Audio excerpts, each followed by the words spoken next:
يا أيها الذين آمنوا لا تحلوا شعائر الله ولا الشهر الحرام ولا الهدي ولا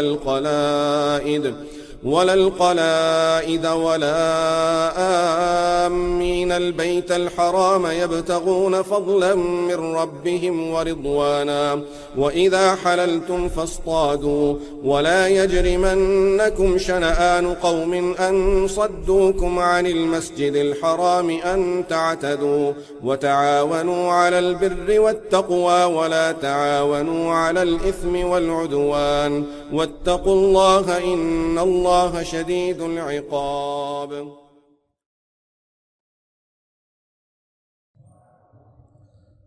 We talked about the first portion of the ayah, Ya ayyuhal ladhina amanu, and we said that whenever Allah subhanahu wa ta'ala have special instructions for the people of Iman, the call will be made through Ya ayyuhal ladhina amanu, and this call is being made in Qur'an 89 times. That we can say we have been called by our names, by Rabbul Alameen subhanahu wa ta'ala. أُحِلَّتْ لَكُمْ بَهِيمَةُ الْأَنْعَامِ أَوْفُوا بِالْعُقُودِ. The first message is that fulfill your contracts. And we said the word wafa is when you do something fully and completely, not doing it 90%, doing it 100% fully. Ifa. Aqd is a tie. Any knot that we put between two things is aqd. And in Arabic language, every contract is called aqd. And you have heard the word aqd nikah, which means the contract of marriage. So every contract in Arabic language is aqd. Allah subhanahu wa ta'ala says, any contract you have in your life, fulfill it. Of course, as long as the contract is not of haram, then the rights of Allah are above everything else. And just this portion of the ayah, awfu bil uqud, it really affects our full life. Everything we do in our life. Contract with Rabbul Alameen subhanahu wa ta'ala through our shahada, and then accepting the book of Allah, accepting the instructions of Rasulullah sallallahu alayhi wa sallam, and then contracts with each other by making some contracts that we would write down, or by understanding some other contracts that are known to be followed. We live in a neighborhood, we live in a country, we use certain facilities. There is an understanding of what you're going to use it for. Someone goes to the bathroom, public bathrooms, there is a contract. Although it's not written, you didn't sign no papers, but there is an understanding that you're going to use it, but not misuse it. So these are all different types of agreements that are there, be it made verbally or in writing or silent contracts. أُحِلَّتْ لَكُمْ بَهِيمَةُ الْأَنْعَامِ. Then Allah subhanahu wa ta'ala says the animals from the cattle have been made lawful for you, which is telling us, and we talked about it before, but very quick overview so we can move forward. Bahima is all type of animals, especially the four-legged animals. They're called bahima. And an'am are a specific type of those animals, which are camels, cows, goats, and lambs. So these are the four types that are called al-an'am, and there will be ayat in Surah Al-An'am that will specify those. من الإبل اثنين ومن البقر اثنين ومن الضأن اثنين ومن المعز اثنين. So these are an'am. Very important thing that we learn from this portion of the ayah that when it comes to meat, this is the rule of the Sharia, when it comes to meat, it has to be something that is being made lawful for us. أُحِلَّتْ لَكُمْ. It has been made lawful for you. What does that tell us? That when it comes to consumption of a meat of any animal, you are not allowed to use it until you know that Allah made it halal for you. And this is a general rule that we need to remember with everything outside of animal product. Very important rule to remember in our life, and this will help us solve 99% of our confusions about things that we consume and we eat. Outside of animal products, everything is halal unless Sharia will specify to be haram. Everything is pure and clean unless Sharia will tell us it's not pure and it's not clean. I see a water. Someone says, how do you know the water is halal? I don't need to find a mark over here or a stamp saying halal. Why? Everything outside of the meat product is halal. Someone says, water is spilled on my clothing. Juice, lemon juice, orange juice, any other juice spilled on my clothes. Someone says your clothes are not pure and clean, tahir. I will say, no, they are tahir. How do I know? Because everything outside of meat product is halal and is tahir, pure, unless you prove it to be haram or impure. You have to prove one of the two things, haram or impure. Are we clear here? I have to explain this, and I'm going to explain this a little bit because it affects us a lot. And inshallah it will help us a lot. You go to the bathroom. Now, I'm going to raise doubts now. And I know when I say it, you're going to start thinking, what's wrong? He's not right now, he's sleepy or something. But I want you to hear it carefully, digest it, and then later on, you can ask questions about it. Later on means after a month when you forget it. You go to the bathroom. There was water on the floor. You walked into the water, got on your socks.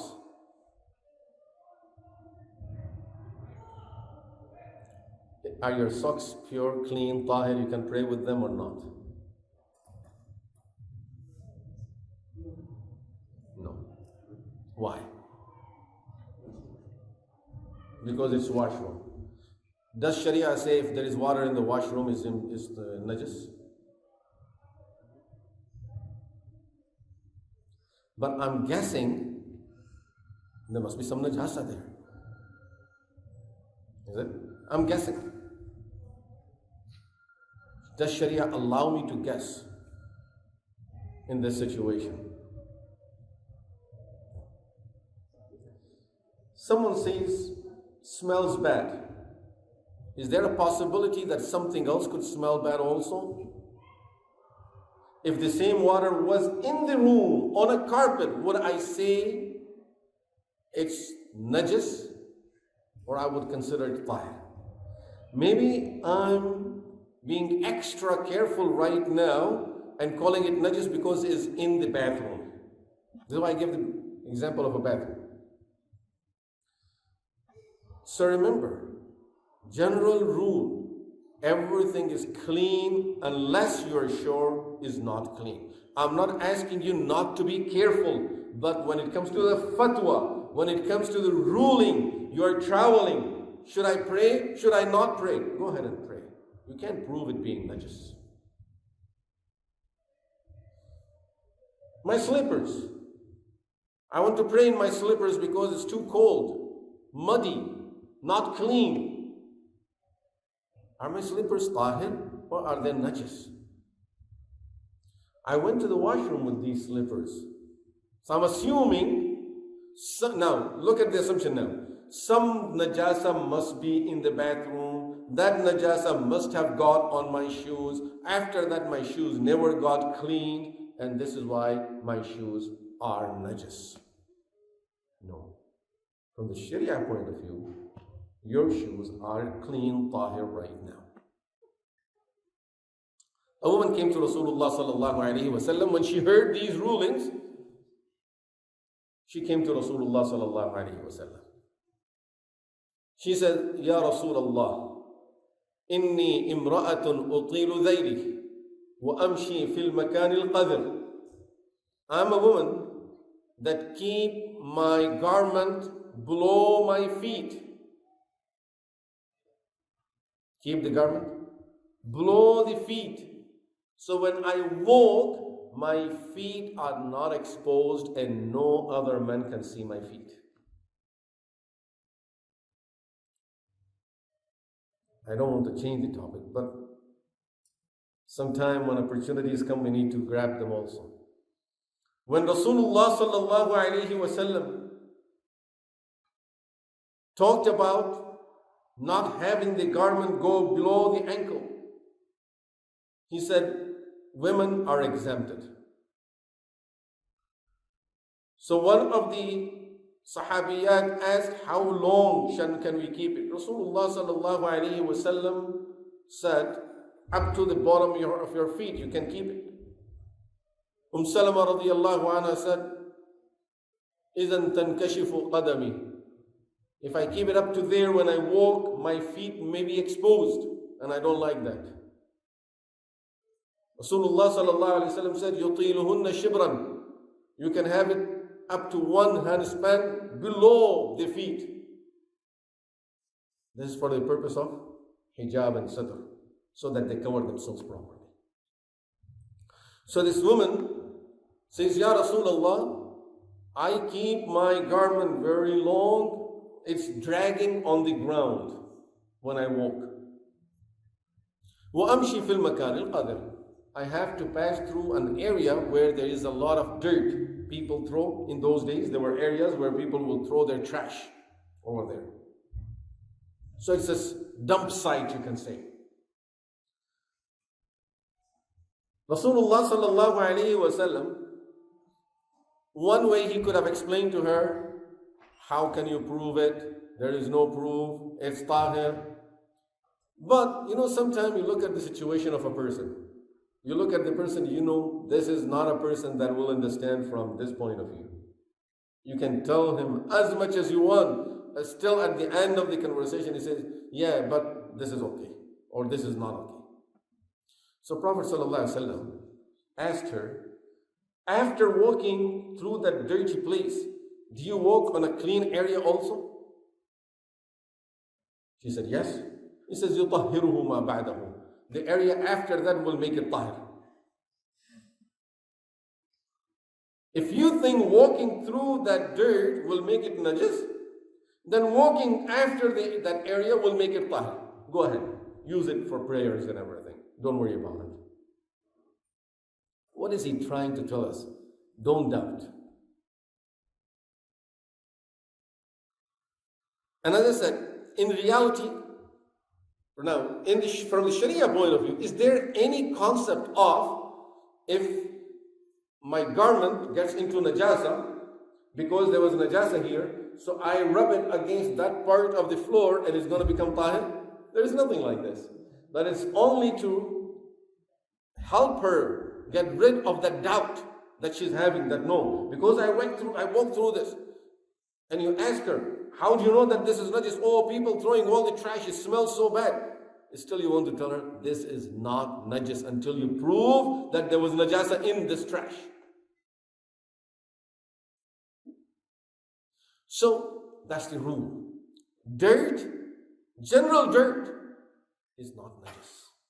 Garbage that you're taking out of your home, general dirt, is not najis. So generally, the garbage bag that you're carrying from your home into the garbage can is not najis.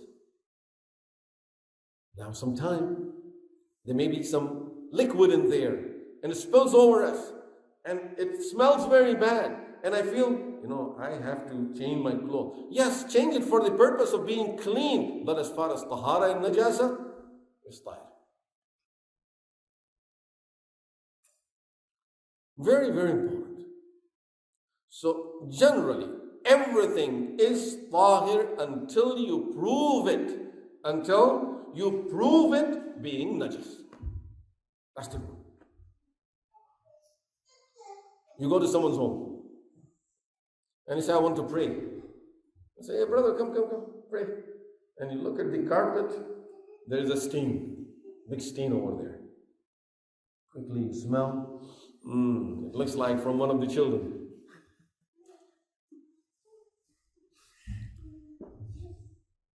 The rule for you at this moment that this is tahir, because you are not sure it is from that.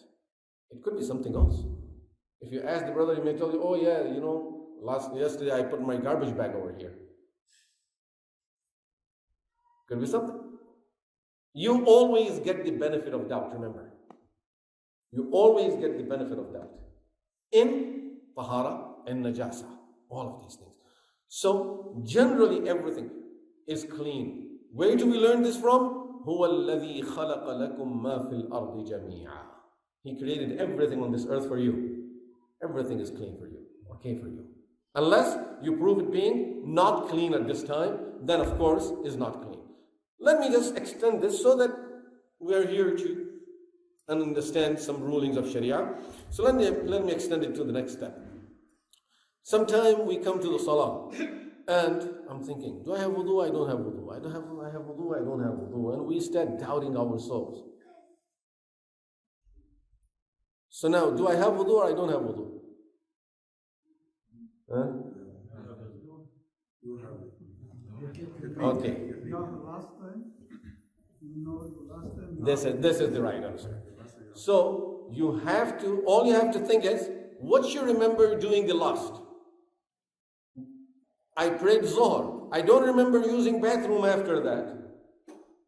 But did I break my wudu? No, you have wudu. Because you remember having wudu for Zohar and you don't remember breaking it. So what are you certain about? You're certain about making it. You are not certain about breaking it.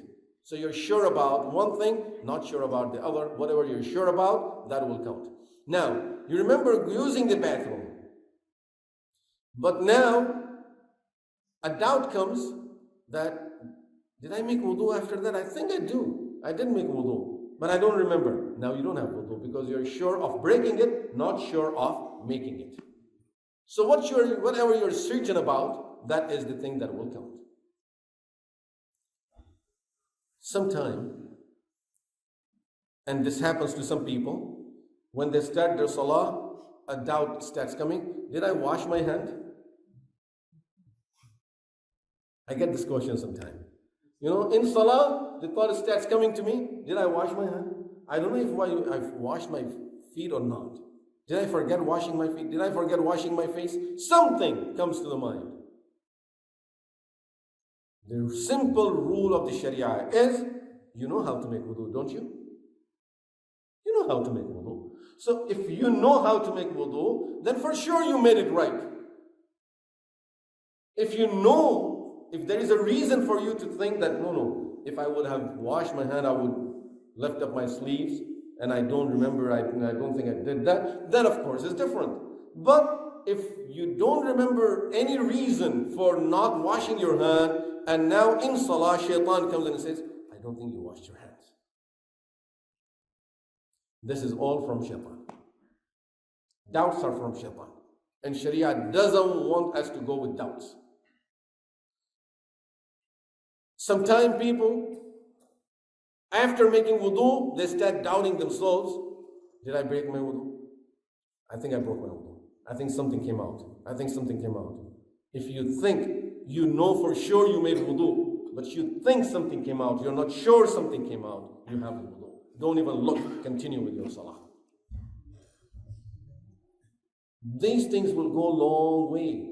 I have seen people going crazy after these things because, no, I think I broke my wudu. Then the person makes wudu and comes back. And then again, I think I broke it again. How many times are you going to repeat the same salah? And this is the trick of shaitan. That you should be careful. Although I know the ruling, but still I'm going to be more careful. I'm going to make the wudu again. But how many times are you going to repeat the wudu and salah in a day? After some time, the person says, I don't think I can keep up with salah anymore, so I don't want to pray. This is where shaitan wants to get with these things. So no doubts, no room for doubts. Always go with certainty. Whatever you're certain about, this is what you are. This is what the ruling is about that situation. So this is for general rule, everything other than meat product. Meat product, everything is unlawful unless you prove it being lawful. Remember this. Goats, chickens, simple question. They're halal or haram? They're halal. Okay. I go outside and I see a chicken running around and I break the wing of the chicken and eat it. Halal or haram? Haram. Why? Huh? No, it's mine. Okay. Say it was my chicken. It wasn't yours. Because it's not being slaughtered. It's not being slaughtered yet. Is it? Rasulullah sallallahu alayhi wasallam said, any portion of the animal that has been cut off before slaughtering the animal is haram. People in Arabia, in Jahiliyyah, what they used to do is they used to cut the tail of the lamb because they liked the fat. So for in order to eat that fat, instead of slaughtering the lamb, they would just cut the tail of it. And they will eat it. Let it heal and have another tail. Rasulullah sallallahu alaihi wasallam said this is haram. Any portion of the living animal that was cut off from the animal will not be halal for consumption. What does that tell us?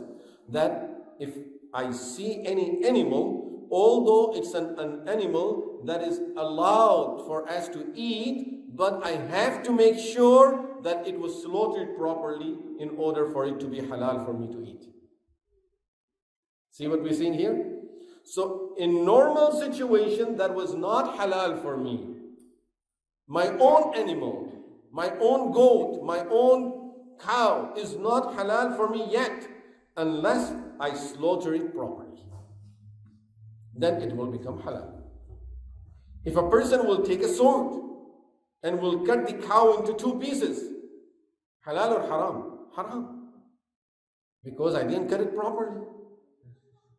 So I have to know, because now in its original form as it is, the original form of the goat is that it should be alive. The original form of the chicken is it will be alive.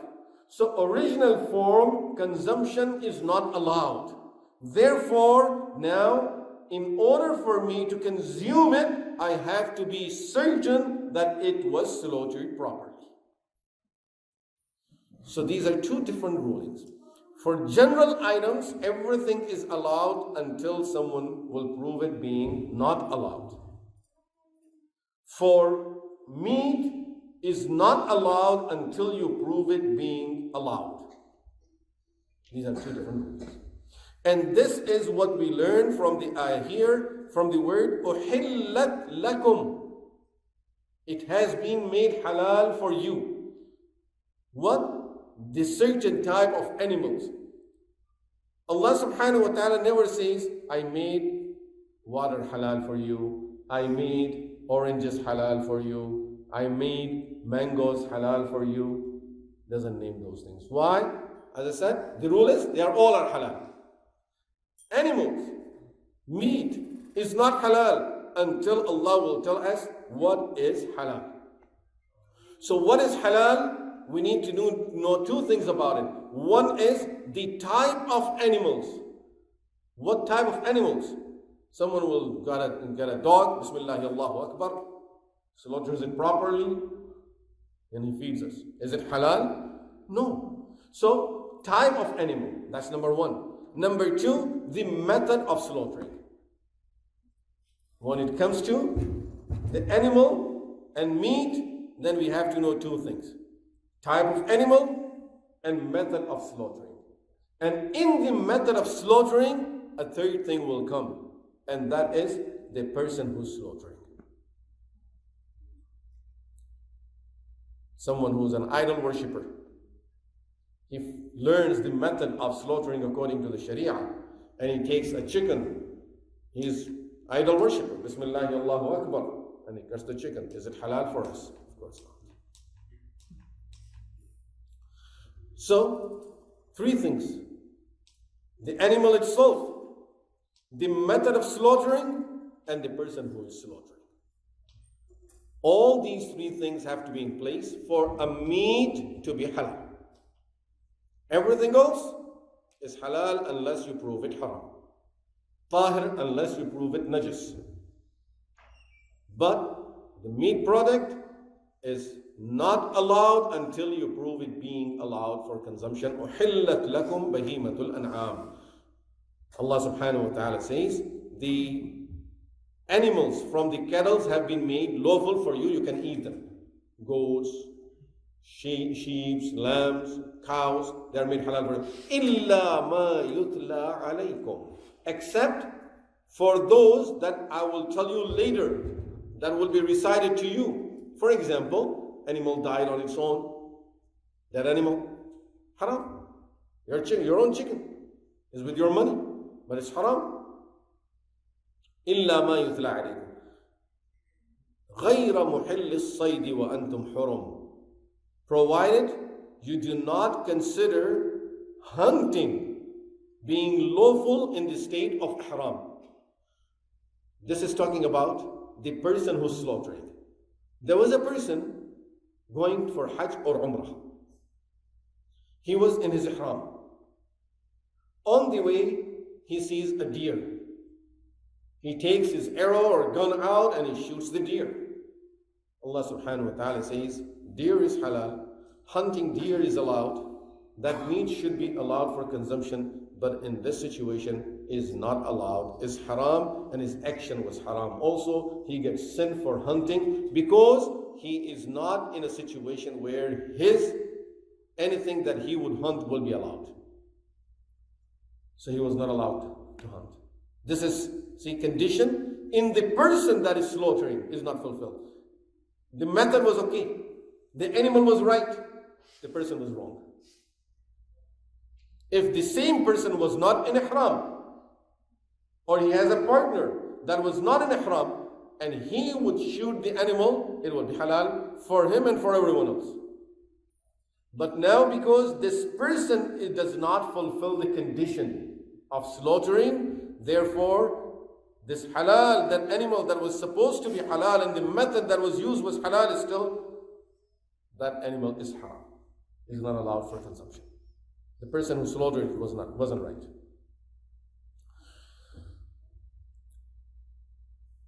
Inna Allah yahkumu ma yurid. Surely Allah ordains whatever He likes and He wills. This is introduction, and Allah at the very, very beginning told us this statement is very important. Because the next ayah will tell us about type of animals that are haram and those things. And right away, the questions will start coming. Why? Why pork is haram? Why blood is haram? Why that animal is haram? Why this haram and why this haram? And of course, then we will start explaining. But then the person will object and object. Allah subhanahu wa ta'ala says, if you want to know why, remember one thing. Inna Allah yahkumu ma yurid. Allah will order you to do whatever He wants, not what you want. And this is something very, very important for us to remember. Also, let me explain it briefly.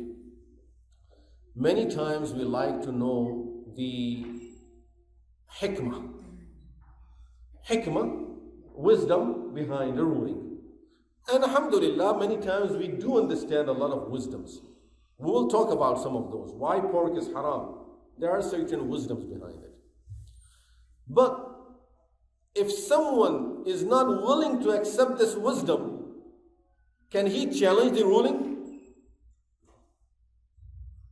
The reason it's haram is because Allah said it's haram. Period. End of the talk. End of the topic. Why is it haram? Because Allah said it's haram. The person brings 1,000 different arguments for this thing being halal. We will say that's your understanding, but we do not obey the wisdom. We are not following the hikmah and the wisdom. We are following the hukum and the ruling of Rabbul Alameen subhanahu wa ta'ala. This is what we need to understand. Not the hikmah, is the hukum. Yahkum. Hakim, every hukum is full of wisdom. But I don't have to understand it. Because there are so many things I will never be able to understand. And it's a fact. All of us, we can understand certain things. There are other things we cannot understand. So we all cannot understand the hikmah of Al-Hakim subhanahu wa ta'ala. So never go for the rulings on the basis of hikmah. Always on the basis of hukum. When we want to understand the halal and haram, is not about because of these reasons. It's because Allah said is not allowed. Done. Now, can we learn the reasons? Why not? Learn. It will make your knowledge stronger. But not knowing the hikmah should never stop us from following the hukum. In every sharia, and remember this, in every sharia, any religion, any code of law anywhere in the world, no one can claim that we understand all the reasons behind it. People will always have objections about why do we have to do it this way? Why do I have to do it this way? Why is not this way? But the main thing is obedience. After that, let's sit and discuss if we can understand the reason behind it also. And whether we understand it or not, still the ruling will remain as it is. If you open the Bible, for example, and we see certain rulings that are mentioned in the Bible, and we start debating with those who follow that Bible about why God says this. And you keep on challenging it. At the end, that person will have to say, oh, it's because in the book. But I don't know why we are scared many times to say it's because in the book. That's it. That's the real answer. Because God said it's not allowed, that's it, it's not allowed. God said it's allowed, it's allowed. And the reality is, the objections that people have most of the time, even those objections, you can object to the objection itself. It's a fact. Think about it this way. There is no objection about which you can say there is no question on the objection. You can always question the objection. So even that objection is not based fully on hikmah and wisdoms. There are a lot of people who will not agree with his objection. So hikmahs are totally different. Let me give you one simple example. A person came and he said, why pork is haram? So we asked him why it should be halal. He said, pork and goat are alike. There is no difference. And then he himself goes on to say, you will say that pork eats all the najasa, all the dirt, but it was in the old days. Nowadays, we just give it a pure feed, clean feed, whatever, all the reasonings. So why it should be halal? Because it looks like, it's just like goats.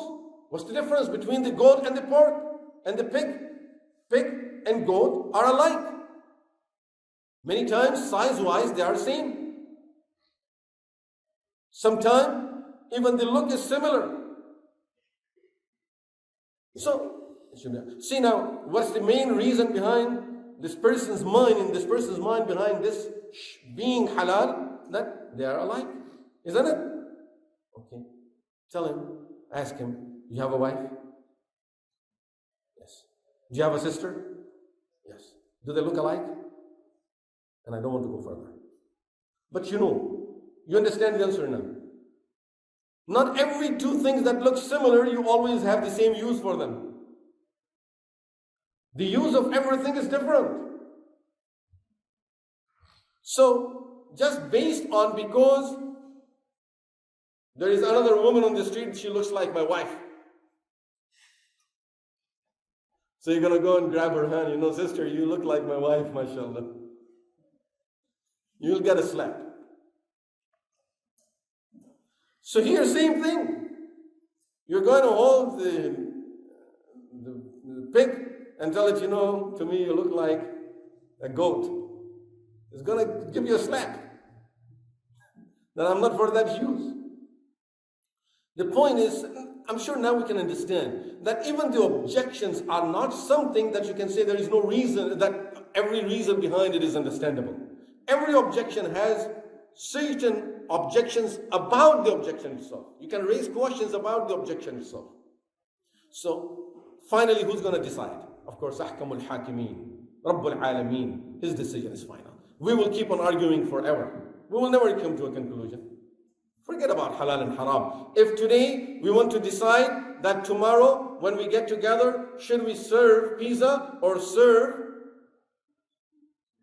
biryani? Maybe we'll argue for 3-4 hours. And at the end, we will continue serving whatever we used to serve before. So, for us, this is our situation. So, Ahkamul Hakimeen's decision is always final. Inna Allah yahkumu ma yurid. Ya ayyuhalladhina amanu. O you who believe. La tuhillu sha'air Allah. Do not consider the marks of Allah, the signs of Allah to be halal. Or we can say, do not violate the sanctity of the signs of Allah. Wal shahr al haram, nor the sacred months. Wal al hadi, nor of the sacrificial animals. Wal al qala'id, nor of the garlands. Wala amin al bayt al haram, nor the sacred or the sanctity of those who are heading towards the sacred house.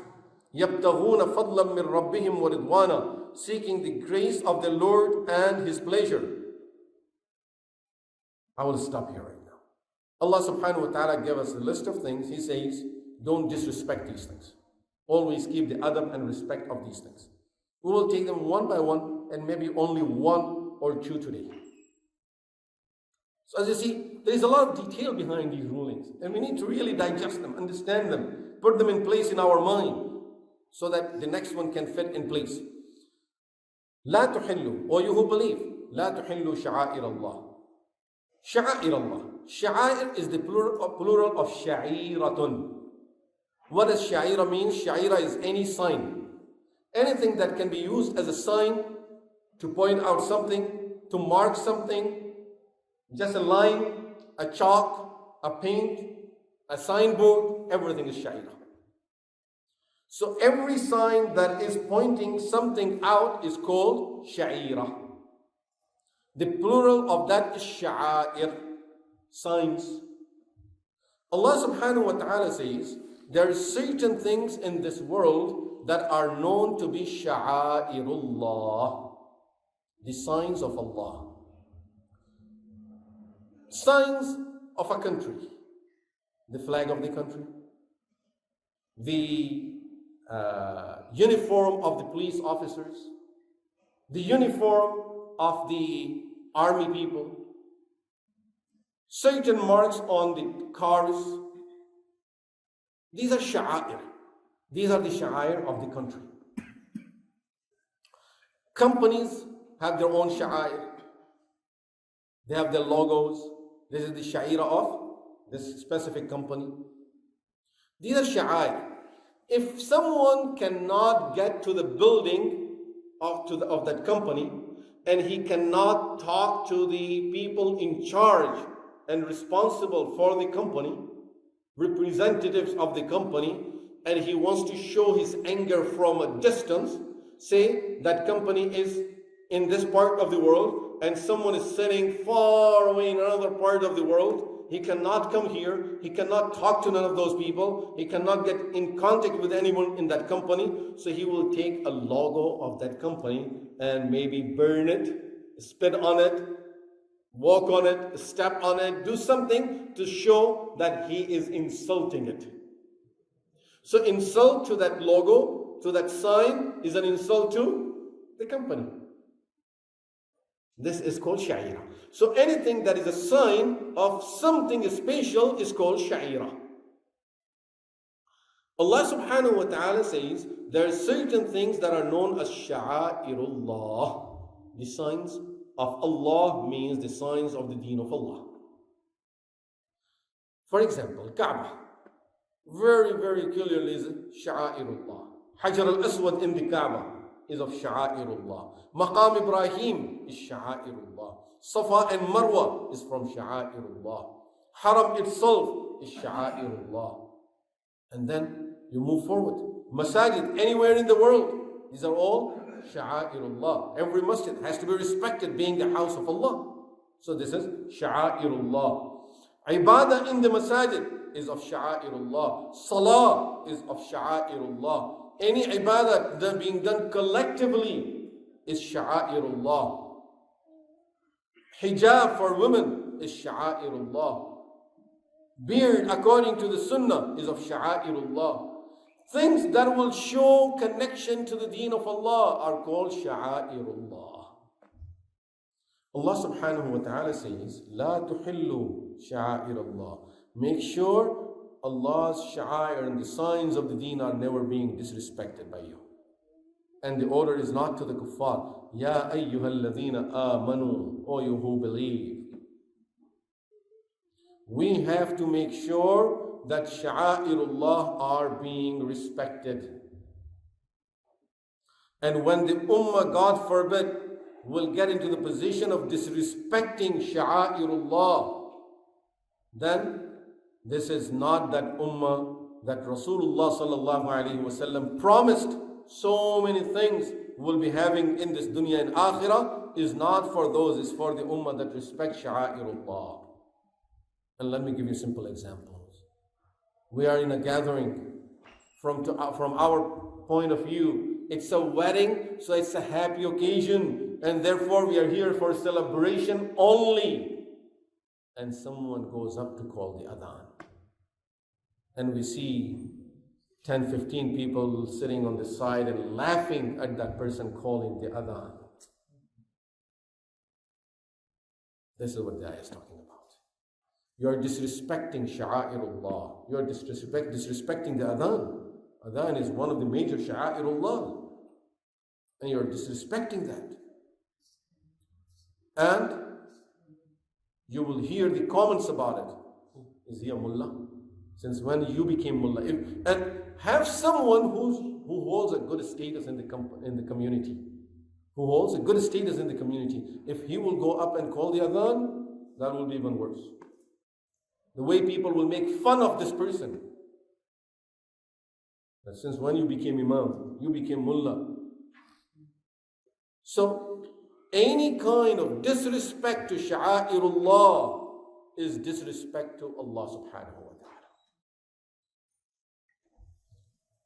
And just so that we understand, I get sometimes some youth, they come and tell us that, I started hijab and my parents are saying, no, you don't look good.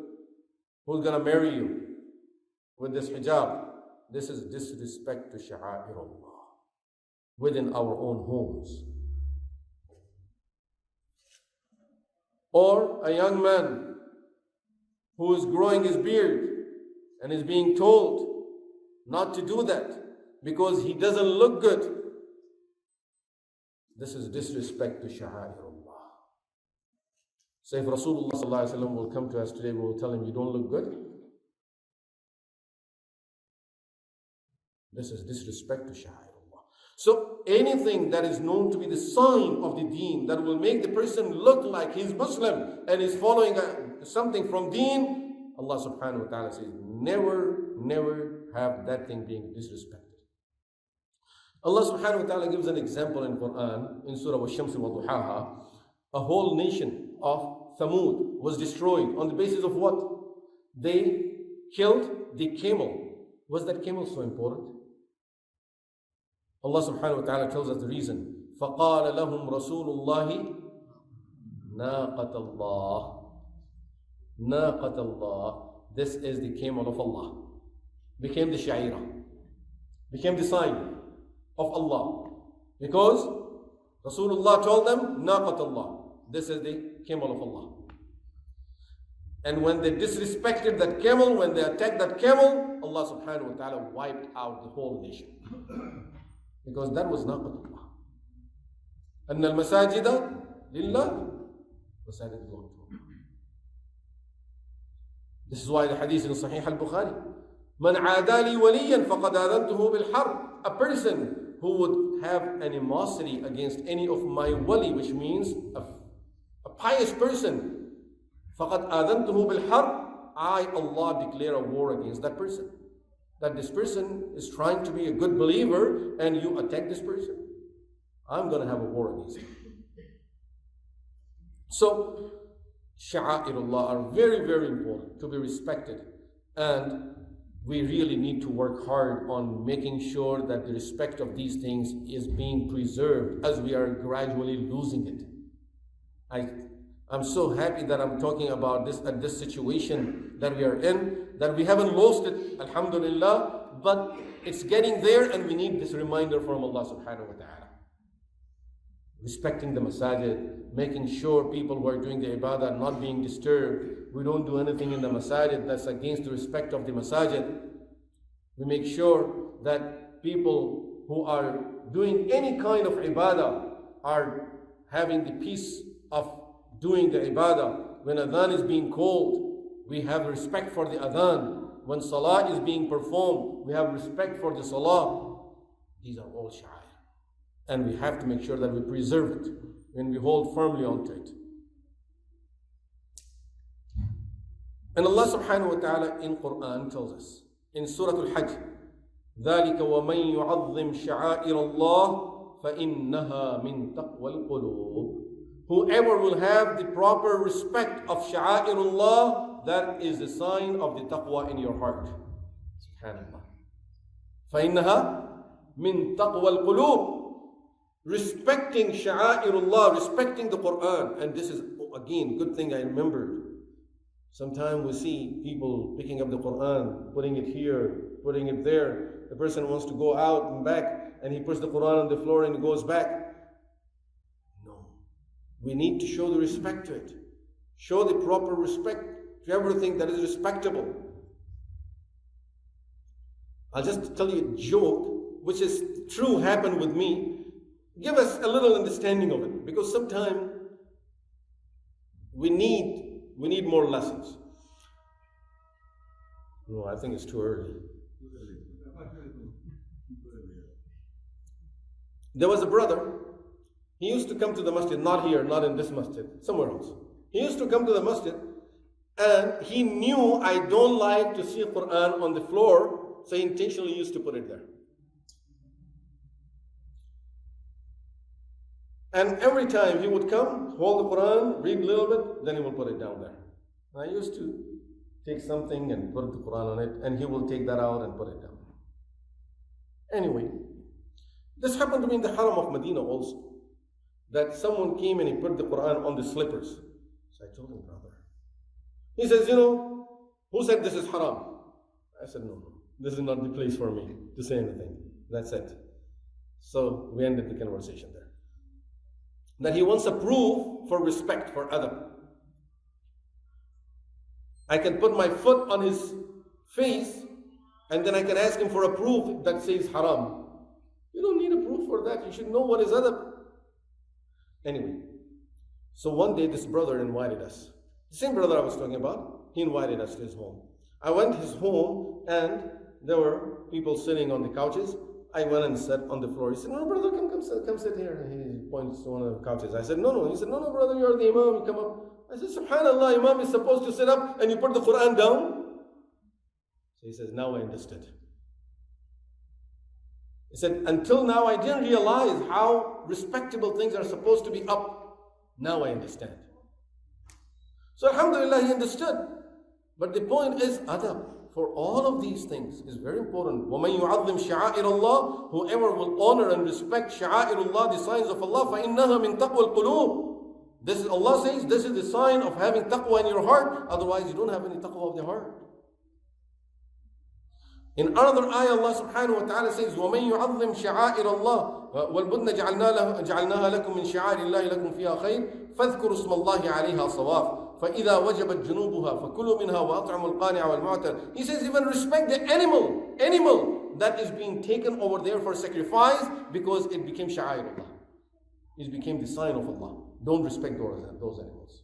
And as over here also, the next ayahs are telling us about respecting the animals. Respecting the animals that are being brought to the haram to be slaughtered after Hajj or after Umrah. Allah subhanahu wa ta'ala orders us to respect those animals also because now they became sha'airullah. Inshallah, we will go into those details in our next sessions. وصلى الله تعالى على خير خلقه سيدنا ونبينا محمد وعلى آله وأصحابه أجمعين والحمد لله رب العالمين آمين.